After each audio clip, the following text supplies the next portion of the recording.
This episode is brought to you in partnership with Wacom. Across the globe, learning is still handwriting-centric, especially in mathematics and science. This can make the shift to digital tasks challenging. Many schools are seeking effective apps and hardware to ensure a smoother transition for digital learning, especially for STEM lessons. Expanding digital pen and ink technology from teachers to students opens up new possibilities for communication and collaboration in and out of the classroom. Using pen-enabled devices, teachers and students can explain complex concepts, take notes, provide feedback, and show their work quickly and easily. Wacom pen displays and tablets easily plug in to the existing IT equipment in the classroom, enabling members of the class to interact with the digital content being shared. The teacher never even needs to turn their back on the class. Collaboration is simple when working on shared documents and apps with the digital pen. There's no new software to learn. You just work with the pen on the screen or tablet instead of the mouse and keyboard on your computer. As educators, myself, Steve, and Ben have all integrated the use of Wacom technology into where we've worked in education, into colleges and schools, and we have seen the benefits for ourselves. So go check it out for yourself. The link is in the show notes for this episode. 1, 2, 3, 4.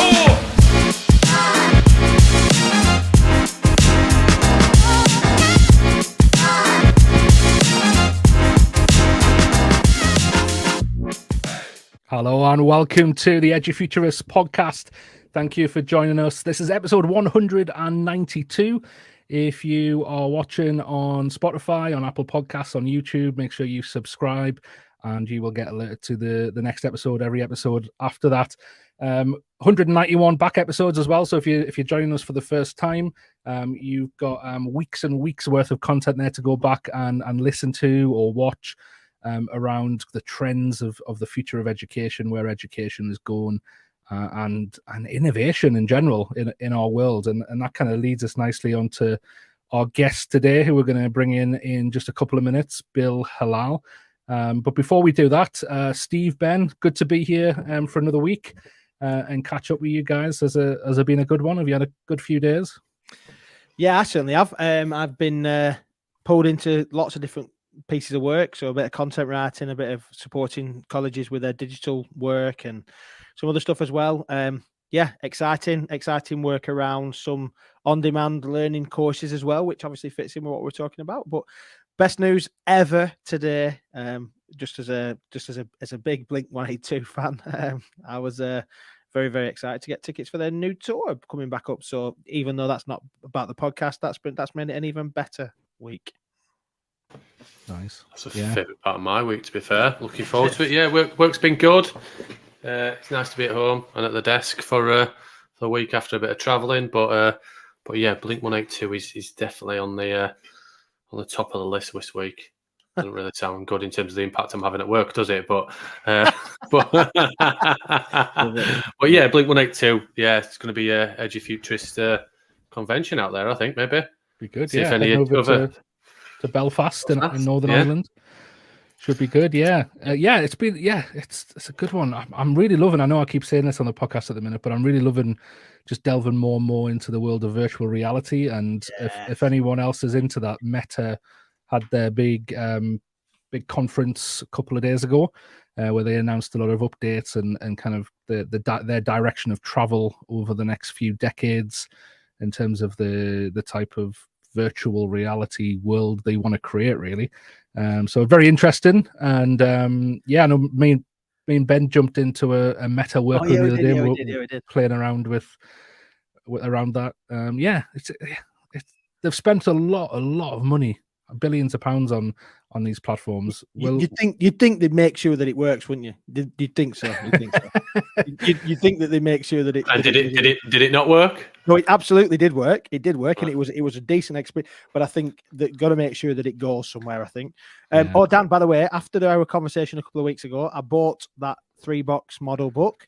Nice. 3-box solutions book by Vijay Govindarajan.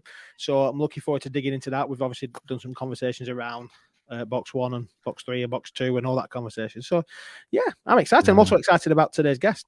So yeah, definitely. He's a good guy, the VJ. He's he is. one of my He's lecturers interesting. on my Is he innovation really? course at the moment. He is, yeah. Oh, you didn't tell me that. You just said that his book's really good. Yeah, So. Dan gets Yeah. commission. That's why he keeps telling us all to buy it. So drop the Amazon link into the show notes. Yeah, no, it's good. And speaking of professors, among his many accolades, our guest today is a professor, or former professor of technology and innovation. Also a former aerospace engineer on Apollo, an Air Force officer. Yeah, a Silicon Valley manager, and also the founder of TechCast. So let's bring all the way from Washington DC, Bill Halal. Bill, is it afternoon over there? It's afternoon, yes. Yeah, good afternoon. Yeah, it's evening here, so it's nice way to end the day with you. And you were just saying before you came on, you're watching the January 6th. Yes, it's a big deal in the States. It's amazing. This has gone on for 2 years now. Yeah. But one of the things that we're forecasting on my TechCast project is peak Trump. We think it's concluding finally. I think our Department of Justice is going to indict his associates, more of his top level associates, in the next year or two, and eventually Trump, I think. And I hope that'll put an end to this delusional madness that's taken over America for 7 years, 6 years. And I hope it serves as a message to the rest of the autocrats around the world that they are in a precarious position, that they really have no legitimacy. Yeah, it's interesting because autocracy is a major problem today. Yeah, very much so. We live in that as well, don't we? It seems like, I read a book, Kleptopia, quite recently, and talks about all. I'm not going to go into it and spoil the podcast, but mentions a lot about the associates of the previous president and all of that goes with it. And it's eye opening for every country, and how that looks and how that sits. So, I think we could probably do about another 192 podcasts just on those topics, I think, shouldn't we? It's amazing what's happening. It's just astonishing. Yeah. Do you think you'll get prison time, Bill? I don't think so. I think they'll probably find some way to make it more palatable to his enormous following. That's really the source of amazement here. I mean, this man has more than 70 million followers, and that's where his power comes from. I think the American justice system is aware of the dangers of antagonizing them. So I think they're going to try and I think by indicting his associates first, that will set the stage, so to speak. It'll bring out more information about the extent of the treason, really, and it'll make clear how dangerous the whole situation was. And then I think they'll probably indict Trump, but I think I don't think there'll be any prison time. But I think he'd probably be found. I hope he'd be found guilty. There'll be a trial, I suppose. I don't know. We'll see what happens. But in the next year or two, it'll happen before the 2024 elections. It's interesting as well that it's totally unprecedented. Or it seems unprecedented, doesn't it? Like this whole level. It's a danger for every country in the world, and so many countries have followed his lead. I mean, Bolsonaro in Brazil is almost like a Trump clone, and others, are doing the same thing. They talk about fake news, and the same thing. It's amazing. We had Boris Johnson here, who was nicknamed the mini Trump by Trump himself. Right. I think it's a reaction to the enormous change the world is struggling with. It frightens people, and so they fall back on strong men to give them some assurance that other people are responsible or something. It's very complicated. I think we should be listening to these people. That's the best thing we could do, is listen to their followers, really listen to them to find out what motivates them, and show them that this is not the way to do it. Yeah, I heard somebody say a few weeks ago. It's likely to have been in a podcast somewhere about this idea about hard times create strong men, strong men create good times, and then good times create weak men, and weak men create hard times. And I think that's that cycle that we're in, isn't it? It's that we've got a job to politically and economically and socially, racially, all that kind of stuff. We've got a massive we're in that place, and it's interesting actually where Dan started off in terms of our conversation just off air. Like we're super passionate about the future of education, but the future of education is not a silo in itself, is it? It's in the context of a society in a world that is drastically changing, isn't it? Exactly. Good point, Ben. Yeah. And I'm really excited, obviously, to get into hearing about you and a bit. Tell our listeners who may not have heard about your stuff, where a little bit of your journey, if that's all right. Well, I'm an American immigrant. I was born in Lebanon. That's where I got my last name. And I did the normal stuff. I studied aerospace engineering at Purdue, served in the Air Force. I was a major. I was stationed in Europe. We flew to England constantly. We had lots of trips to England. We flew all over Europe, and I grew to love the continent. And then I worked on the Apollo program, which was very exciting. I remember when discussions about what would the surface of the moon be like when you landed on it, because you had to know. We had to design landing gear.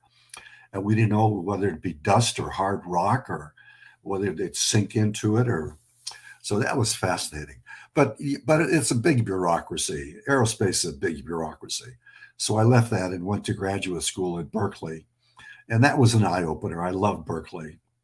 I mean, I really learned there, just sitting out on the malls, talking to other students and watching the events play out. That was during the infamous 60s. You guys are too young to remember that, but the 60s were a big deal. That was really something. To celebrate it at Berkeley, that was glorious. I learned a lot there. And then I've been working in academia for 50 years. When I was at Berkeley, what I saw immediately that the computer was just entering mainstream use and was going to change the world. It was so obvious to me. And I was impressed by Daniel Bell's book, The Coming of Post-Industrial Society. And I thought, post-industrial, fascinating. What's beyond industrial? And that clinched it. I was hooked. And I've been studying the technology revolution ever since. That's really what I've been doing. It's the best way to understand my perspective. Yeah, and I guess that just to take it back to working on Apollo, being part of a group that had that ambition and had that ability to dream and make a dream possible must have set you up for life. Yeah, isn't that amazing that Kennedy had that vision, and it was plausible, it was realistic, and they did it. It's astonishing. Yeah. It is. It still fascinates. Yeah, like just that ball of rock in the sky.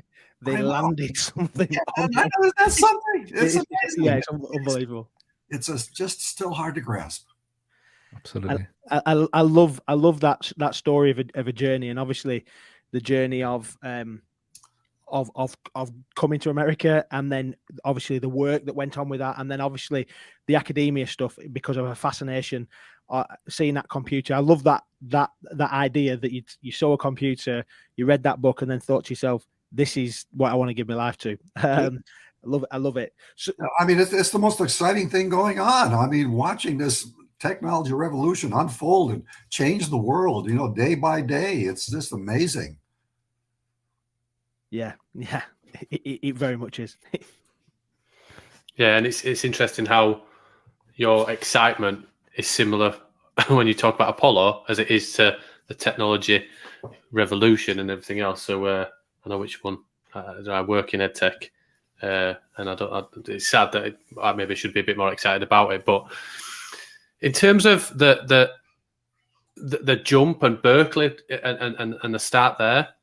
What kind of thing, when you talked about learning, what was the principle and why was that so fundamental in regards to what you're now aspiring to be and moving on for the last 50 years? What stimulated, what point was it at Berkeley where you thought, this is something I want to carry on and push on? Well, I was just so fascinated by the idea of the computer transforming society. I could just see what's going to do it. It was just so obvious to me. And it has. I mean, I remember when I was a young professor in the 1970s, and the first personal computers were coming out, and I would tell people, I think we're going to see personal computers. And the response I would typically get is, why would anybody want a personal computer? That was when they filled rooms, And it shows how hard it is to anticipate big change. Because here we are now. We're living it now. It was hard to anticipate this 40 years ago. And that's what we're experiencing right now with the next big change, which is, I think it's an age of consciousness. We are in it now. That's why we see all of this crazy talk. That's consciousness. It's just crazy consciousness. I could tell you more about why I believe that, but that is the big news in my mind. We have the knowledge age has passed. Knowledge does not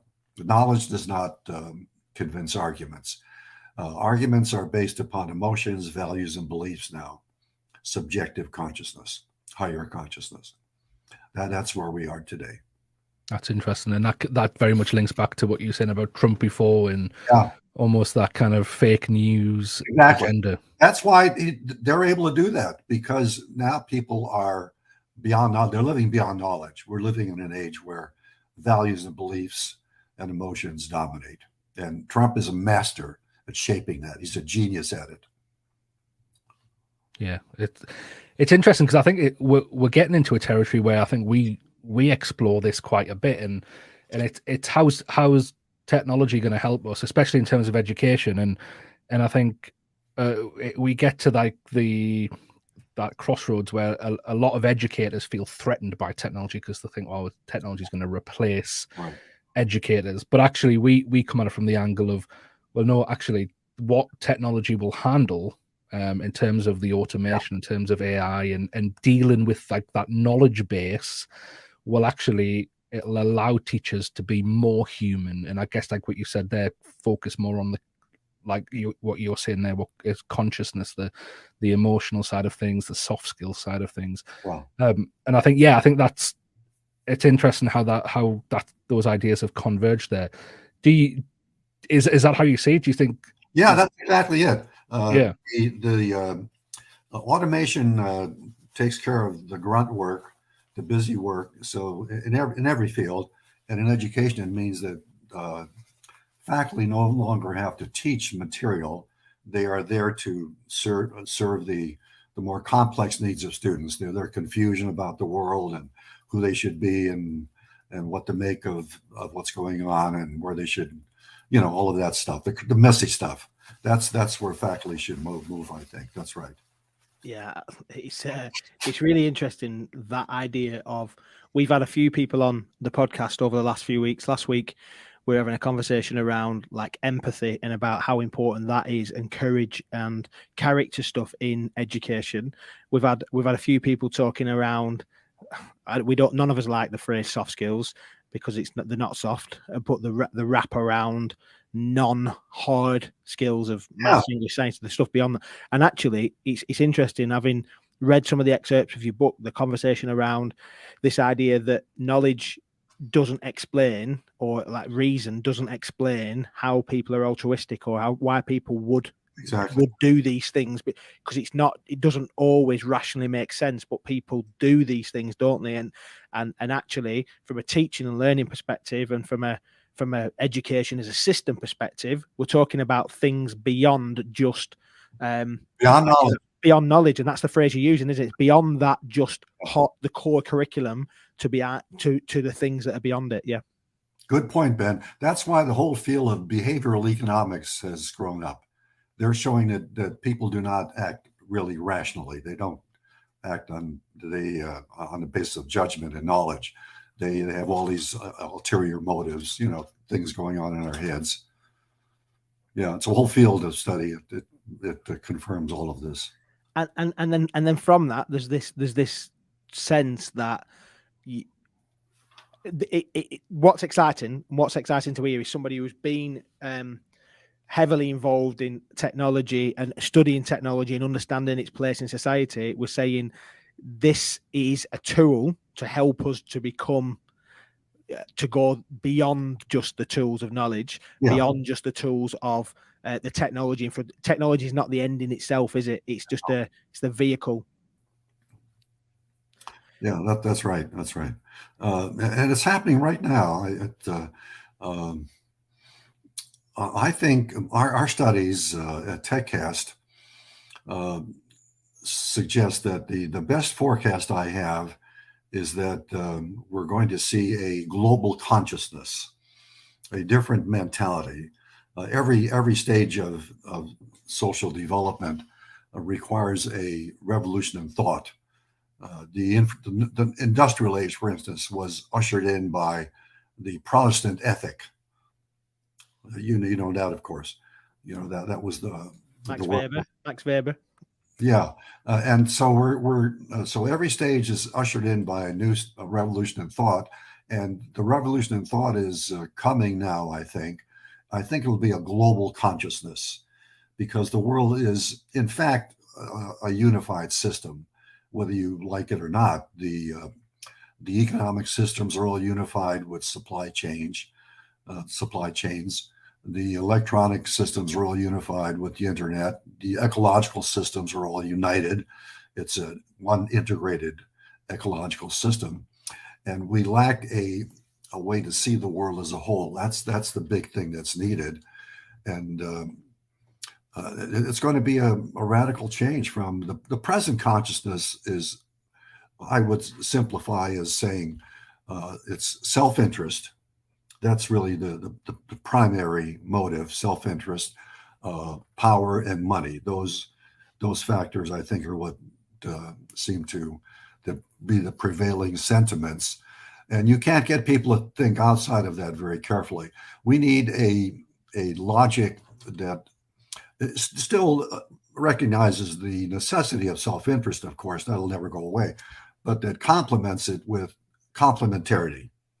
With cooperation, seeing the world as a unified whole, and seeing the earth as sacred, the ecological systems that make up the planet, seeing that as sacred.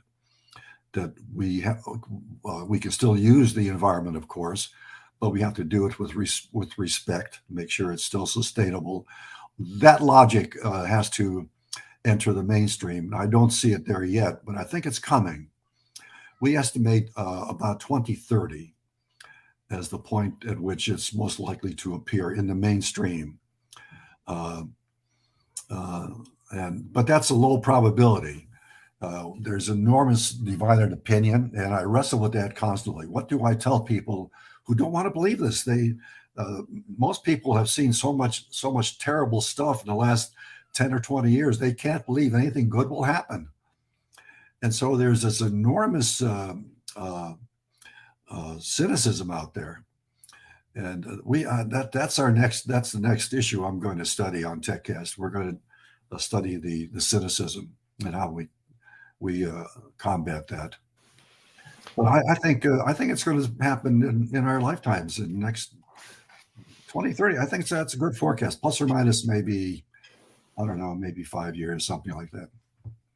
And any good news is completely swarmed and washed over by all of the madness that is happening in the world. Like, in a couple of weeks ago, it might have been a couple of months ago, the founders and the owners of Patagonia and the work that they did around setting up a trust. I can't remember the statement, but going beyond profit and thinking, right, as a company, we're going to be for profit, but that all of that profit is going to go into sustainability, green agenda, and everything else that goes with it. But as much as that, you would imagine that news maybe 5-10 years ago, what that would have been massive as a story. But actually, in the current climate, the current world, actually, it's not. I was speaking to somebody, like, even in our field, somebody's like, I didn't know that. And it's amazing that actually that's not more prominent as a story based on what they did, what they've done, and what they will continue to do. It's and we were even saying before the podcast, just the three of us, just saying that actually the UK, and it is globally, the UK is in such a mess that actually any good news story is just washed over really quickly and diluted because all of the other stuff. The crazy stuff. The Elon Musks of the world and those mad people. It's a very strange situation. We're at an age of consciousness. I know that, and it's ironic that people usually associate consciousness with enlightenment. Well, we're learning now that consciousness is a lot bigger than that. It's everything. It's everything. And there's good consciousness, there's bad consciousness, just as there's bad information and good information. So we're in a very strange consciousness. And that's the challenge. We have to change the way people think. That you guys are doing a good job of it with your shows. That's what's needed. Thank you. That's very kind. Me and Dan are both former religious studies teachers in the UK, so we talk about the consciousness stuff.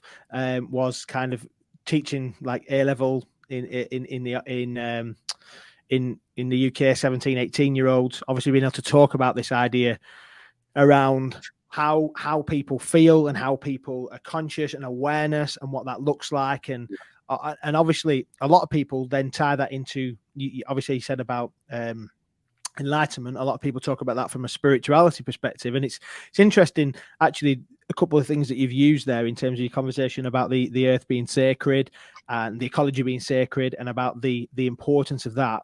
And I'm super interested in that. It might just be me being the kind of person I am, or my own personal interest. So please forgive me, lads, if I'm going that way.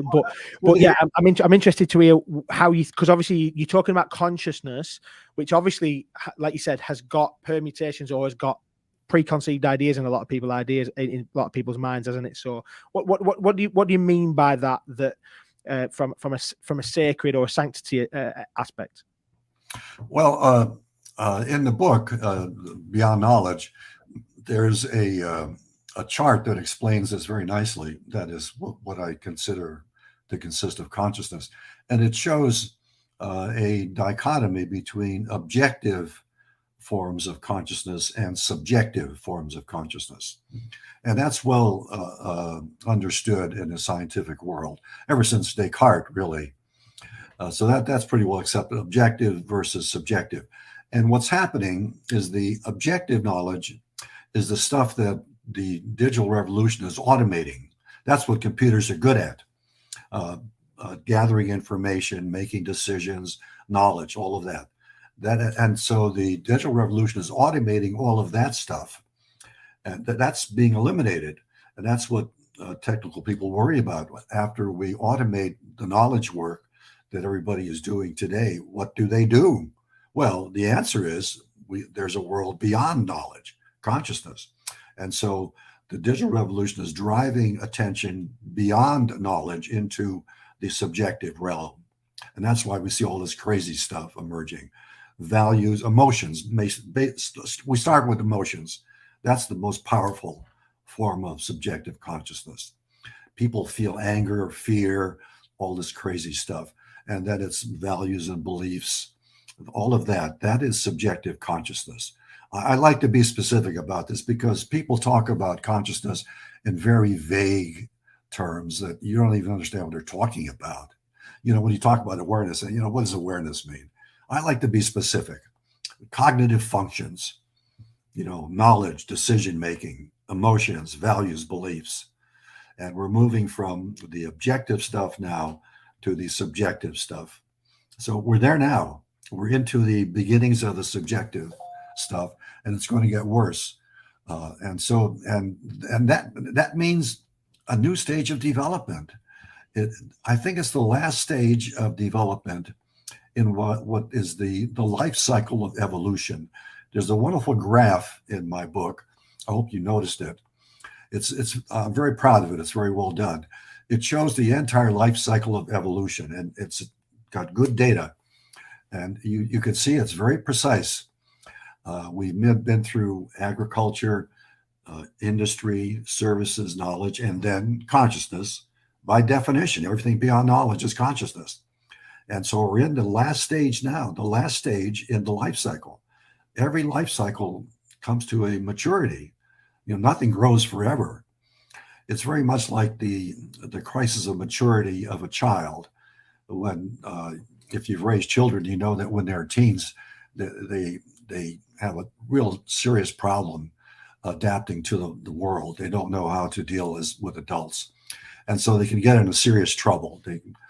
Drugs and crime and all that kind of crap, until the pain gets so severe that they finally relent. They finally grow up, accept their responsibilities, and become adults. That's about where the world is. We have all of this power, but we don't know what to do with it. We're like teenagers, and all of this consciousness is growing. It's the last stage of development, and I think the last stage means maturity.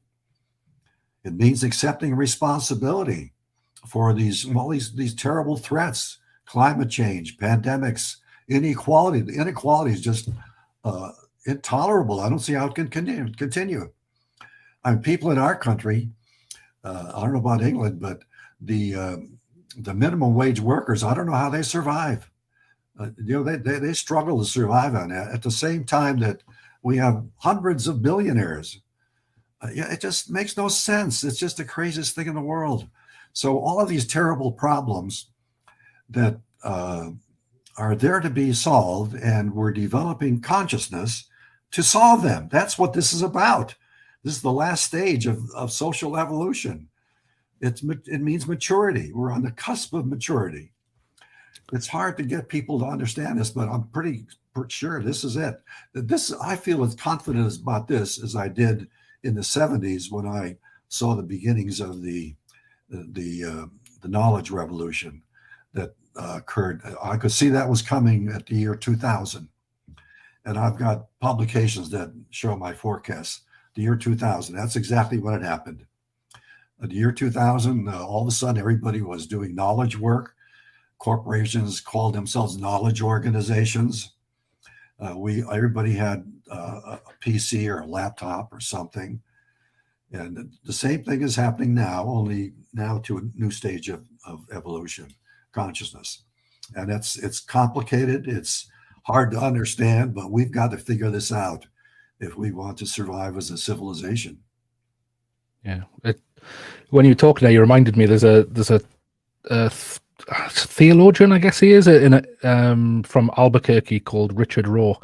And he's kind of specialized. Or he's a priest. Yeah. Oh, he's wonderful. Yeah. I used to be a big fan of his. Got to know him a little bit as well. He's a great guy. In the Catholic world, he's a big deal. Yeah. Well, not necessarily in the institutional Catholic Church.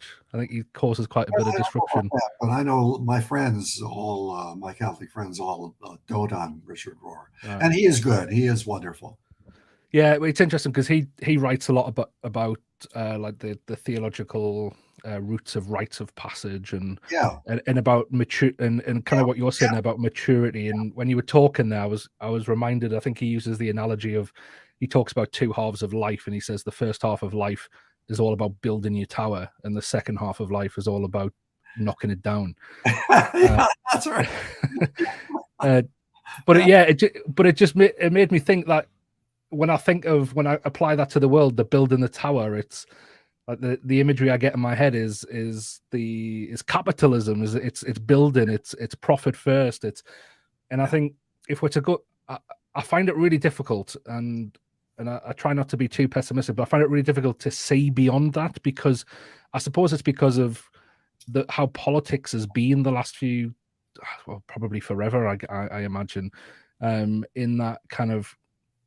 I think it's that same duality is present in American politics, where you have kind of like a left party who veers towards a bit more socialist values, redistribution, looking after other people, and you can probably tell by what I'm saying here, I'm more on that left side myself.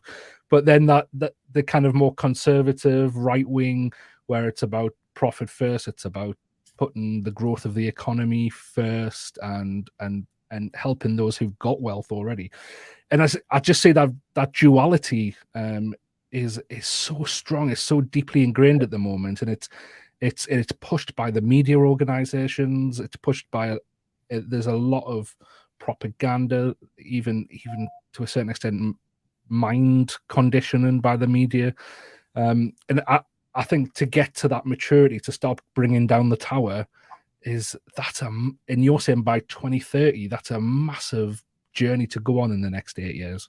Well, Dan, I have good news for you. I think there's a good chance that the corporations will lead us out of this mess, because they are changing the goals of business dramatically. You're aware of the Business Roundtable announcement 2 years ago, I think, that ended the belief in stakeholder primacy.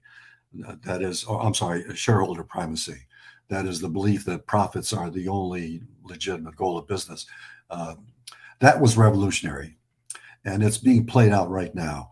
90% of American corporations practice ESG, environment, social, and governance. That is revolutionary. And they're not doing it out of altruism. They're doing it out of necessity.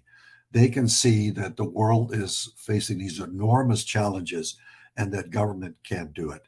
So they have to do it. And they are, I think, relentless in pursuing this. They don't understand the full consequence of what they're doing, though.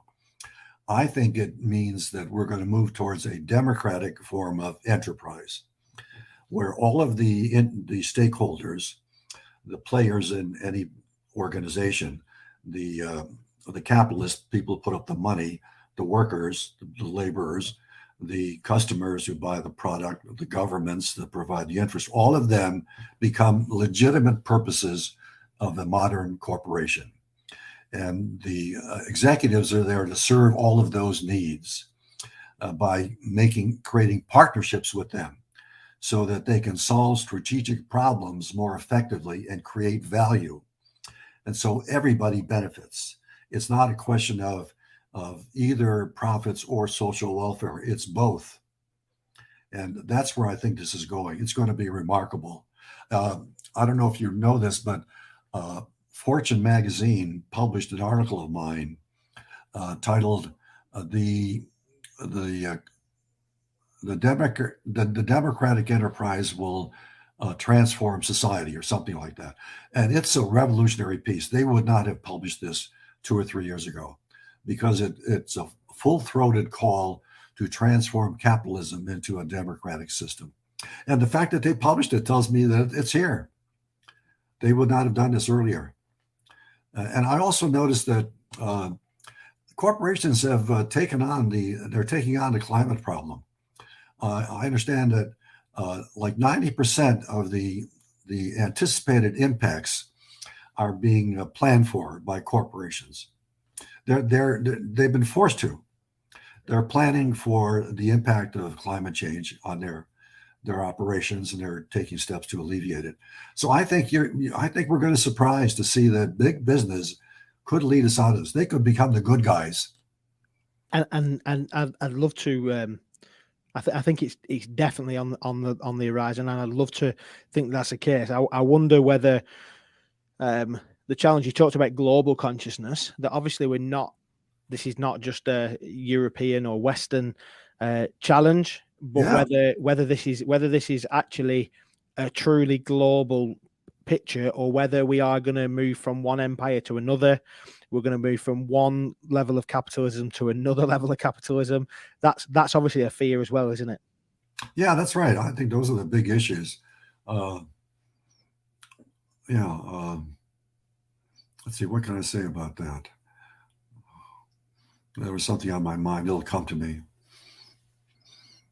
I think in my mind, I was certainly thinking that obviously the technology revolution and the movement in terms of economics and politics in the West is definitely having this. It's not either or. We can have rich people who do good things, and we can think about the benefit of all of all humankind, as opposed to just a select few. And I think that's certainly, I can certainly see that. I've done a little bit of work recently with some organizations thinking about this level of like sustainability and about the community work and the CSR or ESG work. And I think that's a whole, it's definitely there. That's not even a question. My thought really is, I think we in the West are certainly becoming more aware of that. Is that part of a global consciousness, though? Is the global element is where I'm really asking. That's right. Yeah, if business does this, then they become a model of cooperation. And business is the most powerful institution in the world. It's more powerful than government. So that would change the way societies work. Business sets the cultural tone for a society. And so if they become a cooperative institution and cooperates with their employees and their customers and their governments to serve the greater good, then that sets a model for global consciousness. And so I think it all makes good sense to me. It's going to be hard to do. It's no question about that. But I don't think there's any choice if we want to survive as a civilization, because this present nonsense is just not going to get there. Putin's war of aggression on Ukraine is a terrible example, just terrible. It takes us back 50 years.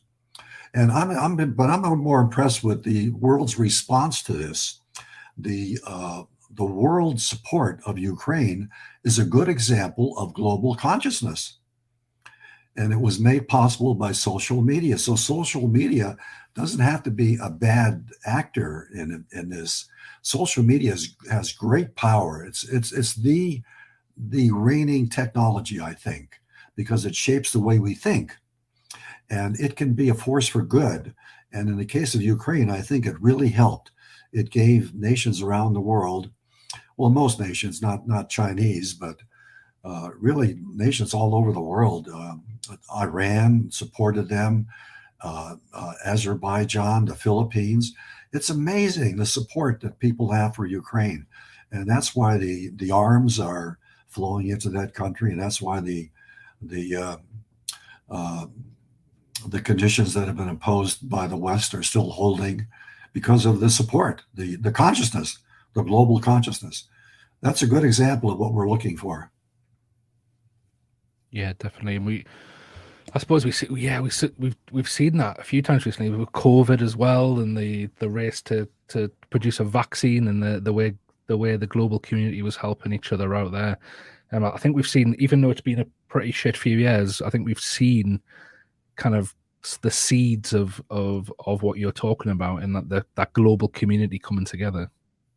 Yeah, what I'm thinking about right now these days, this is going to be our next little study on TechCast, is the point at which this crisis breaks, so to speak, because every crisis is like a fever in the body. It breaks.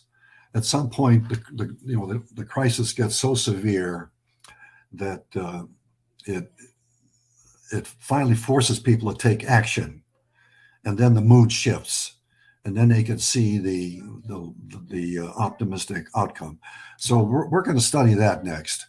If you get my newsletter, you can look for it. If you don't get the newsletter, I suggest you get it, because this is going to be a really good study. We're going to forecast when this crisis breaks. And I think we're going to get a date somewhere around, I think 2024, 25. That's my guess, because that's going to be the next presidential election in the States. And that's going to be a moment of truth for this, the big lie that the election was stolen. And I think the country will repudiate Trump pretty firmly. And that'll put an end to this autocracy stuff. That's my best guess. But do you think he's going to run again, Bill? It's going to be, it's going to be very interesting. Next 2 years. Right.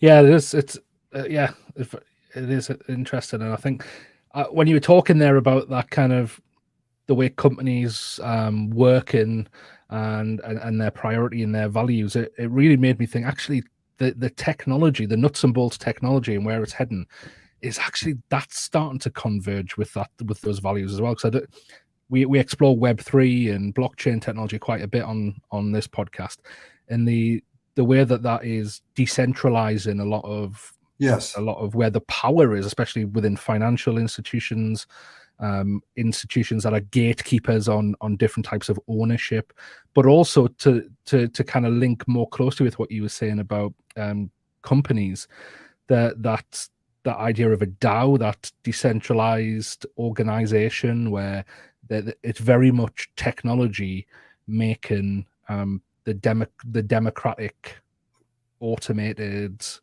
decision-making system that a company would go through, and we're starting to see some small companies actually implementing blockchain-based DAOs as a way to control their company, so that everyone who has ownership or has that equal say and can push the company in a certain direction. Yeah, that's been given a name. I forgot what it is. There's a name for that. Yeah, that's right. There's organizations going on. It is that whole area of decentralization really does interest me, and I shared it with Ben and Steve the other day. Even healthcare is now starting to look at how it decentralizes and how it puts the healthcare in the person's home rather than having to bring them to a hospital. That it seems like every industry is being affected by that movement away from the big authoritative organizations, and I think I think you're onto something. I know you don't need me to tell you that, but there is definitely a convergence here between that kind of global trend and technology and shift in values. Yeah, I think you're right, Dan. Yeah. Do you want to talk about education a little bit? yeah. We were just thinking. I was certainly just thinking that. Like, we could talk on this for ages, but yeah. How does this apply to education? What do you think?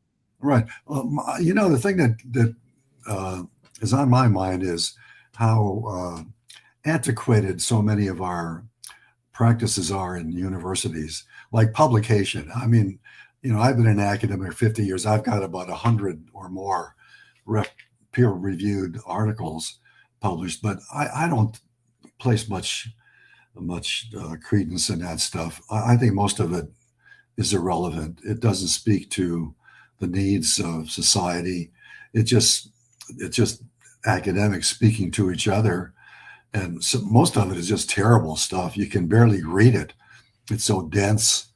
But they do it to maintain the system. That's how they promote academics, by their publications in these journals. And so the system is run by the journals, really. It's so crazy. And they've got to get these publications out. They don't mean much. And it speaks to how irrelevant a lot of higher education is. And it also speaks to the fact that it's really a centralized system. I think university is the last bastion of socialism. There's very little relationship between a teaching unit's performance and its income.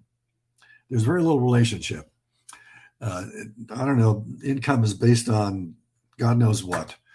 Like law schools always get a lot of money. Medical schools get a lot of money. And business schools are cash cows. They take money from business schools. So what happens is the people who are deprived get angry.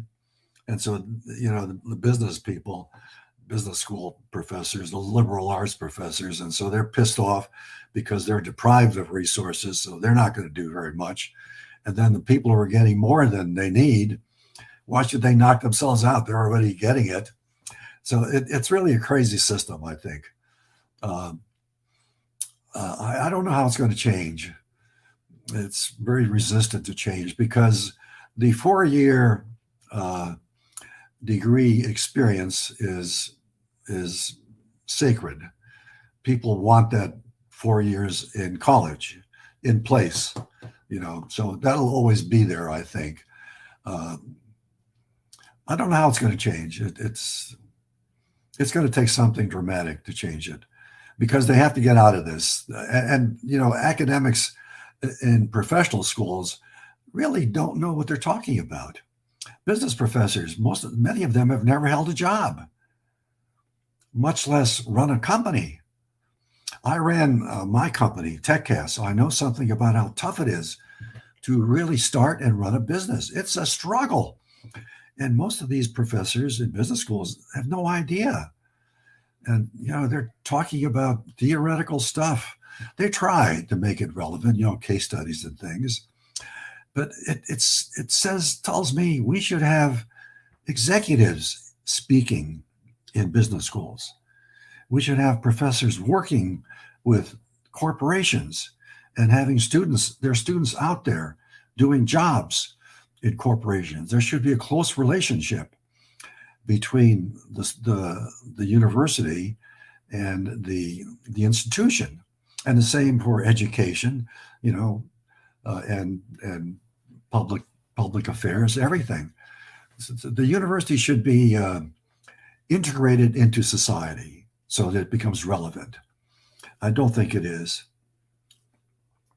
And all of the knowledge that could be made available, the stuff that professors lecture about, that could be made available by the technology. That's what the technology is for, to make that knowledge available conveniently. A sophisticated automatic tutor that knows where you are and what you need, and gives you just the right information when you need it. I mean, that should be a natural thing. And then the academics would be there to convene the classes and be available to students, see what's on their minds, what are they puzzled about, what are their goals, how do they deal with their own emotions. I mean, young people struggle today. Suicide rates in our country are just astronomical. Suicide is I think the second highest form of death among young people. It's amazing. Young people struggle to make sense out of their lives. They get very little help. So I think there's a lot has to be done in education, but I don't know how it's going to happen. I don't see much change.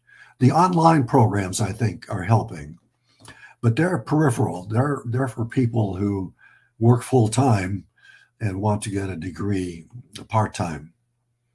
The full-time academic degree program is always going to be here, I think. But it's going to have to change.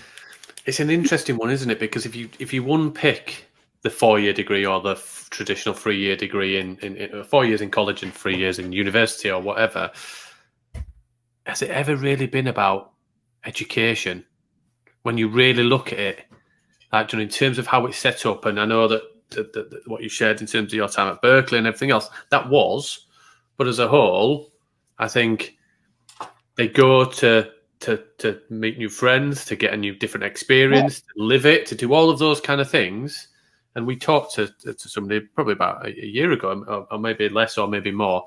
But looking at the shape of universities, what does that look like? And if they make more money from accommodation, and they make more money from international students, and they make more money from all these different avenues, and research, why would they ever focus on the key fundamental of what it should be part of education?